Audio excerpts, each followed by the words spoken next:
Bienvenue tout le monde dans l'édito avec Simon Rochelot. Cette semaine, on est de retour. Ben, d'abord, cette semaine, ce sera une formule un peu écourtée. Donc, Oui, c'est le même temps pour tout le monde, que vous soyez gratuit ou sur le Patreon. Mais quand même, ça vaut la peine de s'abonner au Patreon si vous ne l'avez pas déjà fait, parce que vous avez une période d'essai gratuit pour voir si vous aimez ça. Et vous avez, en temps normal, quand il n'y a pas de conflit d'horaire, des parties bonus et des exclusivités pour tous les podcasts.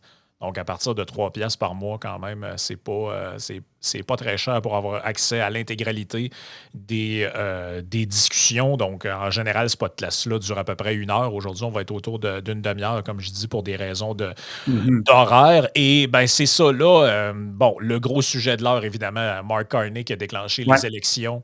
Euh, donc, le nouveau premier ministre est rentré. Il a fait quoi, à peu près 10 jours comme premier ministre, le temps d'aller faire une petite visite saucette en Europe, puis de se prendre en photo, puis de faire à croire qu'ils ont fait plein d'affaires.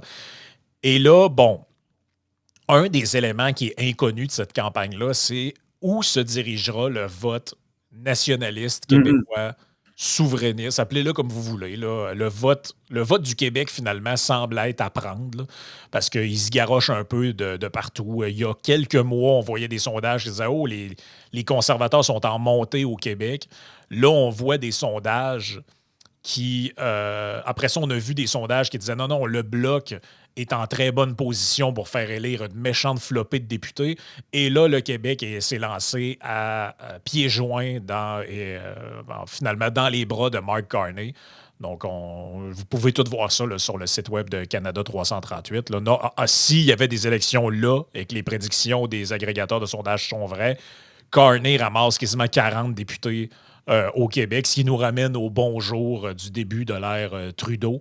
Donc, visiblement, les Québécois embarquent dans la game de dire que c'est une nouvelle affaire. Puis c'est comme si on venait d'effacer les 10 dernières années, finalement, et on croit à l'histoire Carney.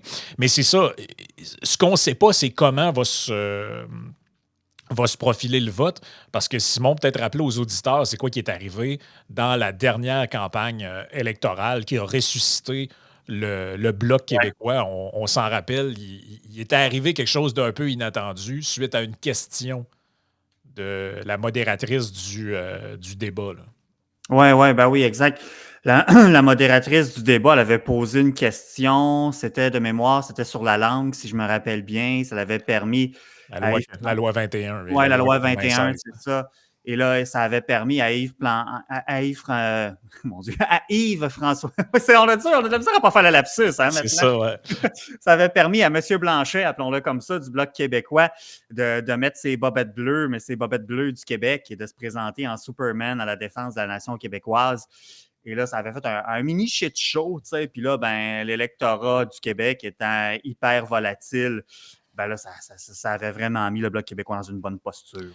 Exact. Et là, ben, il y a un autre événement de l'actualité qui nous... En tout cas, c'est la lecture un peu que Simon et moi, on a, c'est que si ce sujet-là vient qu'à être amené dans la campagne électorale, il y a fort à parier que les Québécois une partie des Québécois vont abandonner Carney pour retourner au Bloc québécois. Et c'est cette fameuse annonce qu'a faite le ministre Drainville. Je vais vous faire entendre ça Ouais.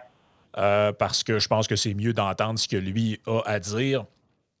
Donc, c'est sorti il y a à peu près 4-5 jours de ça. Puis c'est un peu justement passant en dessous de la couverte parce qu'en ce moment, ben, tout le monde parle de. Bon, dans un premier temps, tout le monde parlait de Trump, les tarifs, tout ça. Là, on a shifté vers l'élection depuis la semaine passée parce qu'on savait que c'est ce qui s'en venait. Mais quand même, le Québec a annoncé une grosse affaire là, et je laisse la parole au ministre lui-même pour Ouais. vous raconter ça de sa propre bouche.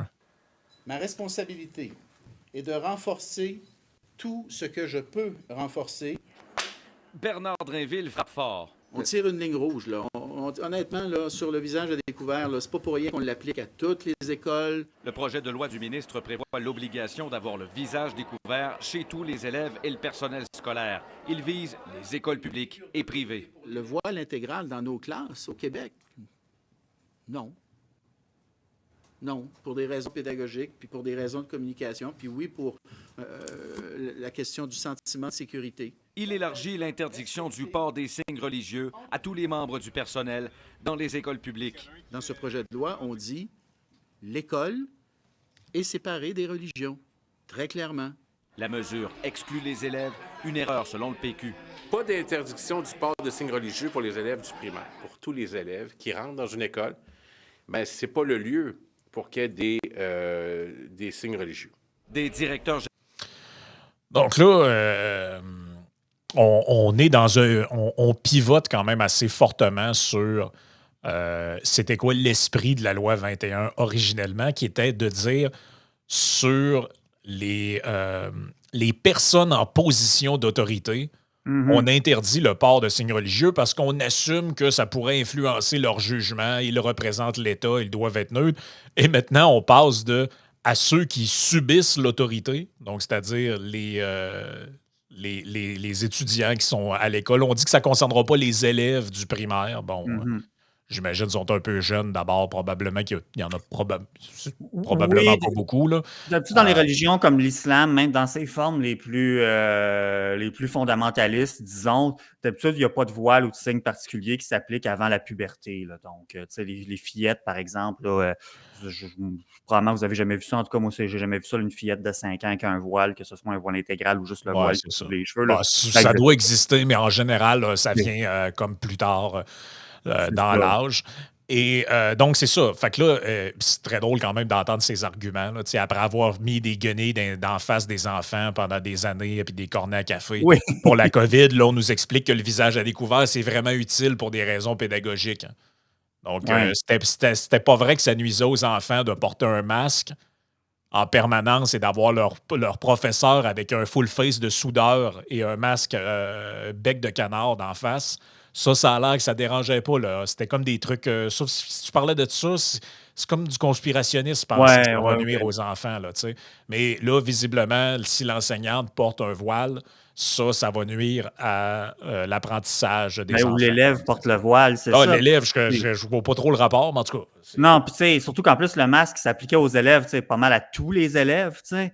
Tandis que le voile intégral, on parle, il y en a combien de cas dans les écoles du Québec actuellement? Tu sais, j'ai vu un texte de Radio-Canada où est-ce que Bernard Drinville dit « Ah oui, mais il y a un aspect préventif à ce projet de loi-là. » Bon, tu dis, moi, j'aime bien appliquer le Geloso Tree, moi, à des patentes de même quand les politicos s'excitent. Tu dis, bon, est-ce qu'il y a un problème actuellement de voile intégral dans les écoles? Y a-tu des cas répertoriés? Y a-tu, tu sais, à un moment donné, je veux dire, autant qu'on peut reprocher aux politiciens de manquer de vision et d'être trop en réaction plus souvent qu'autrement, mais d'un autre côté, des fois, on aime peut-être mieux que ce soit le même qui soit à la remorque de la société plutôt qu'il essaye de driver la société vers, que ce soit par en haut. On l'a vu dans les sociétés où est-ce que, par exemple, il y a du dirigisme économique, quoi que ce soit, on sait bien que ça ne marche pas.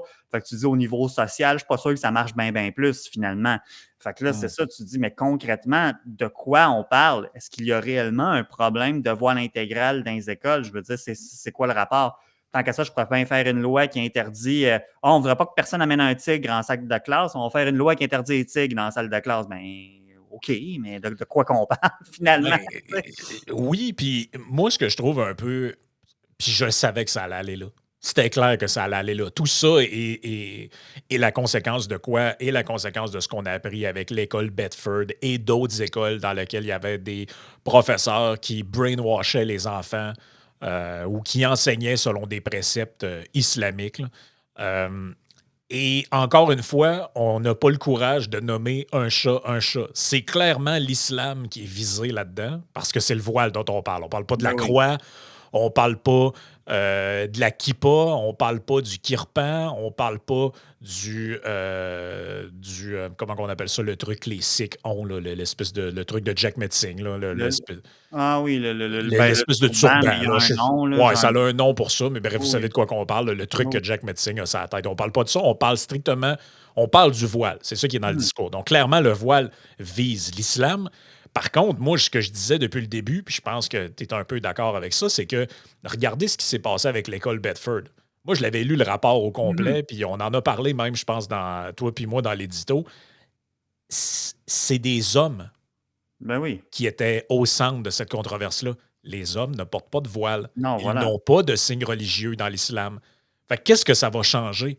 Votre truc, OK, t'envoies un message symbolique, mais en même temps, t'envoies un message symbolique dans lequel tu nommes pas non plus que l'idée, c'est de viser l'islam. Non, non, tu dis c'est la religion. Un peu comme des gens qui disent ah, il y a plein de musulmans qui prient dans les rues. Ça, on voit ça beaucoup en Europe. Et les gens disent ouais, il faudrait interdire la prière de rue. Ouais, mais est-ce que vous avez vu beaucoup de catholiques prier dans les rues? Est-ce que vous avez vu beaucoup de juifs prier dans les rues? Est-ce que vous avez vu beaucoup de rues être bloquées par des bouddhistes qui prient dans la rue? Moi, j'en ai pas vu. C'est un phénomène de manifestation de foi musulmane. Et c'est ce que c'est. Mais on dirait que. En fait, les seuls qui ont un peu le courage de le dire, malgré que je ne suis pas en phase avec cette position-là, mais je dois lui reconnaître. Mathieu Bock-Côté, lui, il le dit. Ce qui est visé par ça, c'est l'islam. Mais eux vont encore se cacher derrière l'histoire de la laïcité. Or, on n'est pas dans la... Excusez-moi, une jeune fille qui va à l'école avec un voile sur la tête, on n'est pas dans la laïcité. La laïcité, c'est la séparation de l'Église et de l'État. Ça veut dire que dans le processus législatif, là, dans l'élaboration des lois, dans l'élaboration des décrets, des règlements, il n'y a pas de croyances religieuses ou d'organisations religieuses impliquées directement dedans. Donnons un exemple. Quand moi, j'étais petit, il y avait encore des religieux impliqués dans les commissions scolaires. Mm-hmm. Et, tu sais, moi, j'ai déjà eu un prêtre qui est venu à l'école, là, au Lac-Saint-Jean. Là. Oui, les écoles au Québec, ça a été déconfessionnalisé, je pense, en 97 ou en 98. Là, ça, c'était de la laïcité, dans le sens qu'il y avait littéralement des religieux impliqués dans le fonctionnement d'écoles publiques. Bon, ça c'est de la laïcité. Dire on sépare les deux, c'est de la laïcité. Empêcher une adolescente de 15 ans d'avoir un voile sur la tête, je sais pas, tu vas peut-être me l'expliquer, mais je ne comprends pas en quoi c'est de la laïcité. Non, exact. Puis tu sais, c'est parce que tu dis, encore une fois, de combien de cas qu'on parle? Parce que c'est sûr que, tu sais, si on se dit, est-ce que je trouve ça particulièrement souhaitable ou positif d'avoir une adolescente de 15 ans avec un voile? Parce qu'il s'agit bien du voile intégral ici. Il y en a différentes formes, mais qu'on voit juste les yeux, essentiellement. Ouais, c'est ça. Tu dis, est-ce que c'est quelque chose que je trouve positif? Tu dis, ben, pas particulièrement. Tu sais, j'ai mes propres biais culturels, puis également, tu sais, mes réflexions et tout. C'est pas quelque chose que je trouve particulièrement positif. Mais d'un autre côté, il faut s'interroger à savoir, mais c'est parce que c'est quoi le endgame? Bon, ils vont nous dire, ben c'est simple, c'est qu'ils l'enlèvent leur voile intégral. Mais quand on regarde l'expérience, c'est ça, le Québec n'a rien inventé. Là, c'est très répandu, ce genre d'interdiction-là en Europe. Je pense particulièrement en France. Ouais. C'est inspiré du modèle du républicanisme à la française. Or, on le voit, moi, je préfère favoriser, c'est parce que ce genre de mesures-là, ça fait que les personnes peuvent se sentir visées à ça. Au lieu de se sentir intégrées puis que ça vienne d'elles-mêmes, ben, c'est plutôt le contraire. Ils vont plus avoir la réaction de se refermer vers elles-mêmes. Puis là, on voit un peu qu'est-ce que ça fait, ça, puis différentes mesures. Évidemment, ça ne se limite pas à ça. Mais par exemple, en France, le problème dans les banlieues, les espèces de ghettos, on a ça en Belgique aussi, puis on a beaucoup de problèmes d'ailleurs qui viennent de. Si vous suivez l'actualité ces dernières années, il y a beaucoup de problèmes qui viennent de là, dans certaines banlieues, communautés en Belgique, là, où est-ce que les communautés musulmanes sont très fermées sur eux-mêmes, puis il y a toutes sortes de problèmes, il y a du prosélytisme qui se fait, du genre d'intégrisme et tout. Tu as même des terroristes qui viennent de là, n'ayons pas peur des mots. Alors que moi, je me dis, ben au contraire, c'est sûr que moi, je préférais que cette adolescente-là, par exemple, cette adolescence-là plus fictive qu'autre chose, encore une fois, si on regarde les faits concrètement, là, c'est sûr que je préférais qu'elle retire son voile intégral, mais pour y arriver, je pense pas que c'est en y imposant puis en y arrachant la tête qu'on va obtenir les meilleurs résultats. Moi, je pense qu'au contraire, c'est quelque chose qui peut se faire avec le temps, c'est-à-dire cette personne-là, ouais, elle est sous l'autorité parentale et tout est à l'école, mais elle côtoie des élèves, entre guillemets, normaux, la majorité des gens qui ne portent pas ce genre de vêtements-là. Puis là, avec le temps, à l'âge adulte et tout, moi, j'ai déjà fréquenté des jeunes femmes, des issues de communautés musulmanes qui disaient, ben moi, plus jeune, je portais le voile, c'était le voile plus standard, pas le voile intégral, mais moi, je portais le voile, puis à l'université, j'ai décidé de l'enlever par moi-même. Or, est-ce qu'on aurait eu le même résultat si à l'école, on y avait dit, plus jeune, on y avait dit, non, t'enlèves ça, mais on veut rien savoir de ça? Moi, je pense que ça aurait plutôt eu l'effet inverse. C'est une forme de psychologie inversée, en quelque sorte. C'est-à-dire, non, fuck you, moi, je vais le garder, tu sais. Ben, puis tu sais, on réfléchit, là. Peut-être qu'une manière d'arriver au même objectif sans pointer des gens du doigt puis que des jeunes se sentent comme attaqués là-dedans. C'est parce que c'est encore le nous contre le eux aussi. Ben, c'est ça. Mais peut-être, écoute, peut-être que la solution à ça, si problème il y a, c'est de dire que les écoles, maintenant, peuvent imposer un uniforme. Hmm. Tu sais, je veux dire, je ne suis pas particulièrement favorable à ça, mais je pense que, encore une fois, notre gestion top-down, là, je pense que le ministère devrait dire, ben, dorénavant, chaque école a le... Parce que c'est pas un problème qui se pose à Robertval, là. On a Non. compris, là. C'est pas un problème qui se pose probablement pas à Rimouski, ni à Capcha ou à Chibougamau, là. Non. Donc, peut-être que de donner le pouvoir aux écoles, s'ils ne l'ont pas déjà, ou d'envoyer la directive aux écoles que à partir de maintenant, ben, vous devez vous doter d'une politique sur l'habillement scolaire. Puis dans cette politique-là, on dit, garde, voici la liste des vêtements qui sont acceptables pour un gars, pour une fille, puis si vous voulez inclure Yel, pas tant de choses là-dedans, vous le ferez, là.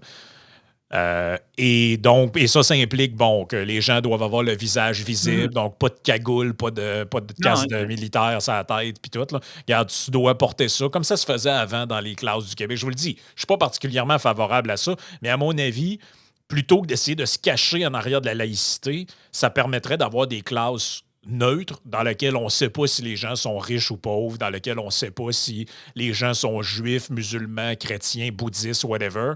Donc, les jeunes sont habillés pareil.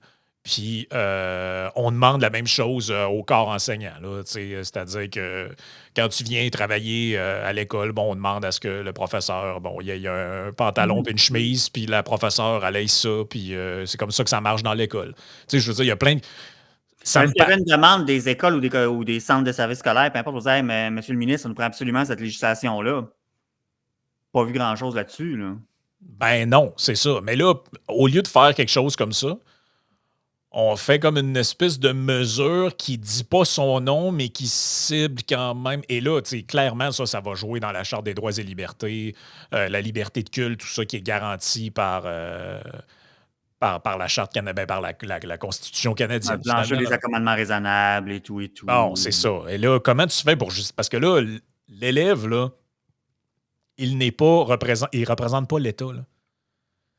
Tu sais, dans le code d'histoire de la personne en position d'autorité, l'argument, c'était qu'il représente l'État, donc l'État étant, bon, c'est pour ça qu'ils ont pu uniquement appliquer ça aux juges, puis aux policiers, puis à ce genre de choses-là. Là, quand tu rentres dans Gaétane qui travaille à la cafétéria ou bien la personne qui va dans ses cours, elle ne représente pas l'État, là. Non. Parce que rendu là, ça voudrait dire que ben, si tu vas chercher tes plaques de char à la SAQ, il faut que tu enlèves ton voile. Ou il faut que tu enlèves ta kippa. Ou il faut que tu enlèves ta croix dans le cou. Parce que là, tu rentres dans les lieux du gouvernement, donc tu dois te conformer aux valeurs de l'État. Moi, ça, j'ai un problème avec ça, là. Mais d'ailleurs, il y a beaucoup de. J'ai le projet de loi devant les yeux présentement, puis il y a beaucoup de virtue signaling là-dedans. Là. Tu sais, ça parle de valeurs démocratiques du Québec. Attends, je glisse un peu. Bon, séparation de l'État et de ses religions, neutralité religieuse de l'État, l'égalité de tous les citoyens et citoyennes, la liberté de conscience et la liberté de religion. Bon, OK. Tu vois, un peu plus loin, ça parle de veiller au respect des valeurs démocratiques et des valeurs québécoises qui n'ont jamais vraiment été définies, mais en tout cas, dont l'égalité entre les femmes et les hommes et de la laïcité de l'État. Encore une fois, je trouve qu'on confond les concepts de neutralité religieuse de l'État versus laïcité. Tu sais, c'est pas... je sais pas, ça a l'air d'être fait un peu à la va-vite, puis ça nous ramène à ce qu'on disait en introduction. C'est tu dis, ben justement, pourquoi maintenant? Moi, quand c'est sorti la semaine dernière, mon premier réflexe, ça a été de dire, bon, ben là, les élections au Québec, c'est dans 1 an et demi. Tu sais, là, ils essayent de shifter. La CAQ, on le sait, a perdu plusieurs plumes face au PQ. Peut-être que la CAQ essaie de faire une passe, essaie de shifter le PQ en faisant un petit ride de caribou. Tu sais, c'est un peu ça, je me disais, mais par après, non, un peu comme on discutait en introduction, encore une fois, c'est de dire, non, c'est pas anodin que ça sorte là. On était à peine à quelques jours du déclenchement des élections fédérales. Tu sais, tantôt, tu as ouvert avec justement ce qui s'était passé à l'élection de 2021, puis l'histoire là, du débat avec, je pense que c'est au débat anglophone, la loi 21 et François Blanchet. Tu dis là, c'est pas anodin, ça là. Surtout qu'on sait que François Legault, à l'époque, avait invité la population québécoise à ne pas voter pour les libéraux, ce qui a plus ou moins marché, là, on s'entend. Là. Ça a eu un succès somme toute limité. Cette fois-là, tu dis, ben là, Trudeau est parti, Carney est là. Bon, peut-être que François Legault, il est dur à saisir. Hein? Des fois, il a l'air vraiment d'un abruti. D'autres fois, tu te dis, ben s'il est là et s'il s'est maintenu pendant aussi longtemps que ça, bon, c'est sûr qu'il parle des fois, il parle de la manière qu'il parle, mais il peut pas être fou à temps plein, comme on dit. Peut-être que lui, il est capable de voir, contrairement à, malheureusement, ce qui semble être le cas de plusieurs de Québécois, ben, au moins, il est capable de voir que Carney puis Trudeau, c'est blanc, blanc, bonnet. Fait que peut-être que justement, il se dit, bon, puis je pense que d'une manière ou d'une autre, qu'il aime Carney ou pas, je pense que ça va toujours faire plus son affaire s'il y a plus de députés du Bloc québécois que de députés du PLC. Puis je pense pas qu'il y aurait quelque chose non plus qui ait un peu. Je pense pas qu'il s'opposerait à ce qu'il y ait plus de députés des conservateurs fédéraux au Québec non plus. Je me rappelle bien, même en 2021, c'était même pas. Je pense qu'il y avait même plus ou moins encouragé les gens à voter conservateur. Ouais, Donc, sans le dire, là. Ouais, sans c'est le ça. dire, c'est ça, Tu vois, plutôt vers le Bloc. Fait que, tu sais, on assiste à un moment historique. Je suis d'accord avec ce que dit le président de la centrale des syndicats du Québec, Éric Gingras, qui dit OK. bon, on dit l'initiative a été reçue avec réserve dans le réseau scolaire où des acteurs partagent ses objectifs tout en redoutant sa mise en œuvre qui pourrait s'avérer complexe au quotidien. Et Ben là, oui. ouvrez les guillemets, le gouvernement est dans une mauvaise passe actuellement. Il ne faudrait pas qu'il se serve de ce dossier polarisant pour faire des gains au détriment du réseau scolaire. Ben voilà. Par ailleurs affirmé le président de la centrale des syndicats du Québec, Éric Gingras. De son côté, la Confédération des syndicats nationaux, qui représente la majorité des employés de soutien du réseau scolaire, estime qu'il est inadmissible que le gouvernement impose une vision rigide de la laïcité en interdisant le port des signes religieux à tout le personnel. Mais c'est parce que c'est ça. Je trouve que effectivement, c'est un très bon point du syndicat, parce que tu dis encore une fois, j'ai déjà fait cette analogie-là dans le podcast, c'est un peu comme dans le temps qui était discuté de forcer les gens à se vacciner. Tu dis, sur papier, tu peux forcer les gens à faire n'importe quoi, mais en pratique, tu vas faire quoi? Si la personne refuse de le faire, tu vas rentrer chez eux, manu militari, puis tu vas y mettre une seringue dans le bras. C'est un peu la même chose. Je me dis ici, tu dis, OK, ben mettons, encore une fois, je ne sais pas combien qu'il y en a, je doute qu'il y en ait beaucoup, mais mettons qu'il y en a, tu dis, OK, la jeune fille qui a son voile intégral, qui refuse de l'enlever, tu fais quoi? On va vraiment y arracher de sa tête? On va vraiment la mettre dans le corridor ou y refuser d'y enseigner? On va la renvoyer chez eux pour vrai? C'est ça qu'on va faire? On va penser que c'est pour son bien, ça qu'on va faire ça, qu'on va y refuser d'y enseigner? Je vais vous mettre à l'écran le petit tableau qu'a fait le Journal de Montréal parce que c'est assez révélateur de quelque chose qui est très weird, là. Regardez bien ça, là. Donc là, il y a deux choses. Le port des signes religieux et le port du voile intégral. Donc, on dit le port des signes religieux, c'est interdit aux éducatrices et services de garde, secrétaires d'école. Mm-hmm. Bénévoles à la bibliothèque. Ouais, bénévoles. Avoir des bénévoles. Là. Mais on dit que c'est correct pour l'élève, parent qui vient chercher son enfant, personnel des centres de services scolaires. Port du voile intégral, toute personne qui entre dans une école publique ou privée, parent qui vient chercher son enfant, élève, animatrice d'activités parascolaires. Et là, on dit si l'enfant est en dehors de l'école, ça va. Ben là, j'espère, on va commencer à être chassé dans la rue. Là. Ah non, mais là, ça c'est un shit show assuré. Là. Ben oui. C'est parce que là, ça, là, c'est la porte ouverte à une vidéo. C'est ça qui va arriver, là. Écrivez ça quelque part, ce que je suis en train de dire. Là. Si ce truc-là passe tel quel, là, vous allez avoir une mère ou un parent qui se filme se faire refuser l'entrée d'une école du Québec pour aller chercher son enfant. Là. Parce que ça va être appliqué à certains endroits par des gens, pas de jugement, plutôt que de dire, ben oui, madame, là, c'est correct. Là. On va dire, si tu n'enlèves pas ce que tu as sur la tête, tu ne rentres pas dans l'école.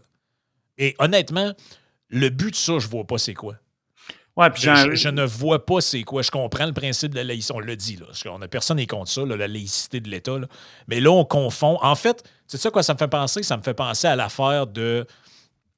Ça me fait clairement penser à l'affaire du centre des congrès et des gens qui venaient faire le truc anti-avortement. Dont on a dit que c'était le groupe qui était supposément anti-avortement. Et là, les ministres sont sortis. Faut faire annuler la conférence, faut les empêcher de parler. Puis là, on disait, oui, mais ils sont dans les lieux qui appartiennent à l'État. Oui, mais les lieux qui appartiennent à l'État, là, comme les écoles, comme les centres de congrès, n'ont pas vocation à ce que les gens qui sont dedans respectent ou endossent les valeurs du gouvernement qui est en place. C'est qui? Ouais. Ça c'est deux. Parce que là, dans le fond, eux disaient ça. Là. Ouais, mais là, le gouvernement, là, c'est laïque. Là. Fait que pourquoi on permet à un groupe qui a une connotation religieuse de louer le centre des congrès? Ça devrait être interdit. Qui aillent sur le bord du chemin, faire le truc, puis qui sortent du centre des congrès. Ouais, mais là les amis, tu sais, puis le port de signes religieux, là, la secrétaire à l'école, là, ils vont-tu commencer à l'écœurer parce qu'elle a une petite chaîne avec une croix? Là? Ben là, c'est ça, là. Là, Il vous faut me semble que regarder des décolletés pour voir qui porte une petite croix. Puis, c'est un peu particulier. Puis, d'un c'est point de pas. vue pratico-pratique, là j'ai un blanc de mémoire. J'essaie de fouiller dans le projet de loi, mais c'est comment qu'on définit école. Parce que là, je vois qu'on parle des immeubles et des locaux, mais le stationnement, mettons, c'est un parent dans son char qui a le voile intégral puis qui attend que son enfant rentre dans l'auto. Tu vas-tu Ah, avoir du monde qui va se mettre dans le stationnement? Tu non, dis, puis en attends un peu, là. pratico-pratique, c'est un peu. Toute personne qui entre dans une école publique ou privée, Oui, exact, exact. oublie ça, là. Ça sera jamais légal, cette affaire-là. Là. Ouais. Dans une école privée. Comment tu peux comment tu peux justifier ça? Dans une école privée, on refuse le port d'un signe en particulier. Comment qu'ils justifient ça? C'est qu'on vient à ce que j'avais lu tout à l'heure, c'est qu'on vient sur les soi-disant valeurs québécoises et de la société, dans la vie démocratique, sociale, communautaire. Tu vois, ça dit propice au développement du plein potentiel de l'élève et à la formation de citoyens responsables et pleinement engagés dans la vie démocratique, sociale, communautaire, économique et culturelle de l'État du Québec. C'est de même qu'on va le justifier, même dans la sphère privée. Or, je ne sais pas. C'est ça que je vous essayais de dire tantôt. Je ne sais pas si c'est comme ça qu'on. Les élèves, s'ils existent, qu'on va cibler, je ne sais pas si c'est comme ça qu'on va réussir à les engager dans la société québécoise, si on ne va pas plutôt faire qu'ils vont se refermer sur eux-mêmes, et sur leur communauté. Bon, puis là, on rentre là-dedans, des accommodements religieux refusés. Les absences des élèves pour motifs religieux ne seront plus acceptées. Les demandes concernant les menus à la cafétéria et le contenu enseignant en classe seront aussi refusées.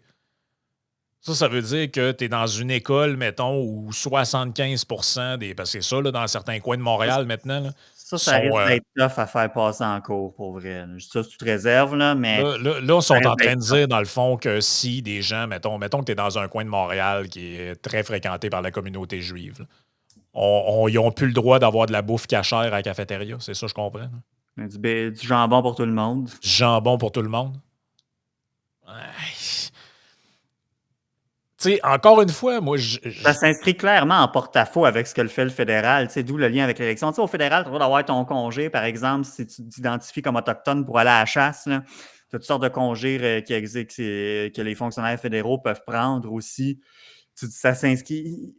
On cherche clairement à attiser les braises d'une chicane fédérale provinciale encore. Là. Les élèves devront respecter les valeurs québécoises non négociables, comme l'égalité homme-femme.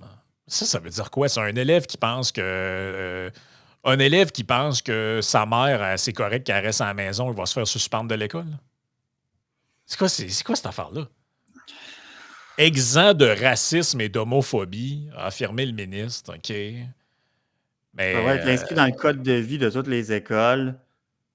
Mais ça a-t-il besoin d'être inscrit dans le code de vie pour que ce soit.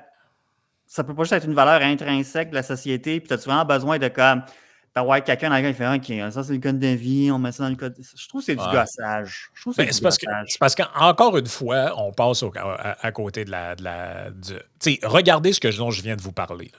Puis ce que Simon a dit depuis tantôt. Là. On parle de secrétaire, aller écœurer à secrétaire, parce qu'elle a peut-être une croix dans le cou ou un signe religieux. Aller dire aux gens, tu pourras. Ouais, ton menu à la cafétéria. Chris, on fait ça dans les prisons. Dans les fucking prisons. T'as été condamné, tu t'en vas en prison. T'as le droit d'avoir un repas qui t'accommode sur le plan religieux, mais si t'es un élève, l'avenir de la société, toi, mange la marde. C'est un peu fucké là, quand tu y penses. Là. Ça marche pas. Ben non. Les prisonniers ont plus de droits que les enfants. C'est un peu fucké, là. Pensez-y 2 secondes. Là. Mais faites juste, nonobstant du fait que vous êtes pour ou vous êtes contre ce genre de mesures-là, c'est pas tellement important. Pensez à ça au regard de ce qu'on a entendu avec l'école Bedford. C'est quoi le rapport? Qu'est-ce que ça va changer? Parce qu'encore une fois, l'homme religieux qui est un intégriste musulman, là, et qui réussit à s'infiltrer dans une école du Québec puis à preacher ça auprès des jeunes, là. Tant qu'il est backé par son syndicat à la vie, à la mort, tant, je veux dire, il ne porte pas de signe religieux, il n'y a pas de voile. Non, c'est ça, on passe à côté de la traque, finalement. Qu'est-ce que ça va changer? Rien changer. Je comprends pas. Je veux dire, la seule manière... En fait, c'était simple. La manière pour se nettoyer de ce problème-là, là, c'était de faire en sorte que des enseignants qui sont identifiés clairement comme des intégristes religieux puissent se faire sacrer à la porte. Oui, puis c'est de C'était veiller à ce que le c'était- programme du ministère soit appliqué. Tu sais, il y a un programme, puis il n'est pas appliqué. Comment tu fais pour le faire appliquer? Fait que rendu là, je me dis, tu rajoutes une norme supplémentaire qui, un peu comme tu viens d'exposer, rate sa cible, selon nous. Puis comment tu vas faire pour la faire appliquer de toute façon si ce qui est déjà en place, tu as déjà du mal à le faire appliquer? Hey, là, on est rendu d'un sandwich au jambon puis d'un quoi dans le On cou. n'a pas là, eu mieux t'sais. que ça à faire. Moi, c'est ça, je trouve. Hey, puis pour moi, le bout qui casse le plus, parce qu'à la limite, ce qui se passe à l'intérieur de l'école, bon, c'est tel que tel, mais l'histoire du parent qui vient chercher son enfant, là, ça, là, c'est. Puis la bénévole de la bibliothèque, là, qui doit se conformer aux valeurs de l'État parce qu'elle est à l'intérieur.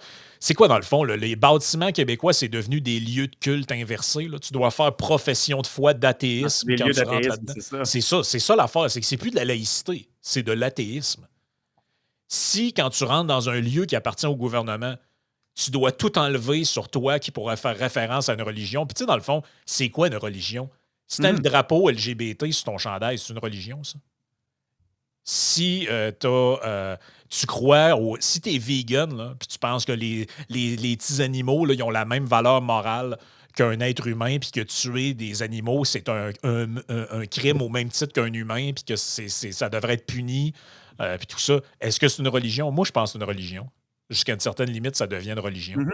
Si tu penses que à chaque coup de pédale que tu donnes sur ton vélo, tu es en train de repousser le jour de l'apocalypse, là, parce que tu fais des efforts pour le climat, ça commence à être pas mal une religion, ça. Ben, exact. Mais c'est parce Euh, qu'on a l'impression que ces projets de loi-là ne reposent d'abord et avant tout que sur l'opportunisme, puis ils ne sont pas issus d'une réflexion profonde. Tu sais, avec tout le respect que je dois à Bernard Drinville puis aux élus de la CAQ, tu te dis, ouais, je sais pas, ils n'ont pas l'air.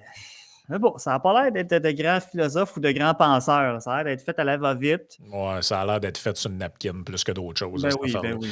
Puis là, ben, c'est ça. Comme tu l'as dit, la grande question, c'est est-ce que tout ça va avoir un impact dans la campagne fédérale? Moi, je pense que Éventuellement, ben, quand ça fait des débats. clairement, il y a quelqu'un qui va s'en servir d'une manière Oui. ou d'une autre. Qui ce sera? C'est la question qui reste en suspens. Mais ne soyez pas surpris, vous l'aurez entendu ici en premier, d'entendre parler de ça les soirs de débat des chefs. À mon avis, quelqu'un va parler de ça parce que ça, c'est encore plus saucé que la loi 21, la loi 96. C'est clairement un élargissement parce que quand il y a eu le débat sur la loi 21 à l'époque, le gouvernement mettait de l'avant que sa position était très raisonnable en disant ben, c'est juste les personnes en position d'autorité. Il faut quand même pas charrier. Là, c'est vraiment, dans le fond, tout ce qui avait été exclu à l'époque de la loi 21 est en train d'être ramené dedans. Là. Exact. Donc, c'est un peu là qu'on en est, chers amis. Écoutez, on va s'arrêter là-dessus. Bonne réflexion à tout le monde. Vous nous direz ce que vous en pensez dans les commentaires. Puis essayons d'aller un peu au-delà de l'analyse de moi, j'aime pas ci, puis moi, j'aime ça. Oui, comme je disais plus tôt, c'est pas une question d'aimer ou pas le voile intégral puis de souhaiter que toutes les jeunes filles le portent dans l'école. Là, ça n'a rien à voir. Là. Non, c'est ça. C'est une réflexion sur quel est l'impact politique de ce genre de truc-là. Est-ce que c'est faisable avec les lois qu'on s'est nous-mêmes dotées, finalement? Parce que le Québec aussi en a une charte des droits et libertés. Là. Alors, je pense que ça contrevient. Mais d'ailleurs, ils ont encore une fois utilisé la clause dérogatoire dans cette affaire-là pour se déroger à nos propres règles qu'on s'est données au fil du temps. Donc, il y a une réflexion à avoir là-dessus. Donc, sur ce, ben, on va se laisser et on se reparle la semaine prochaine dans un autre édito. Bonne semaine. Ciao.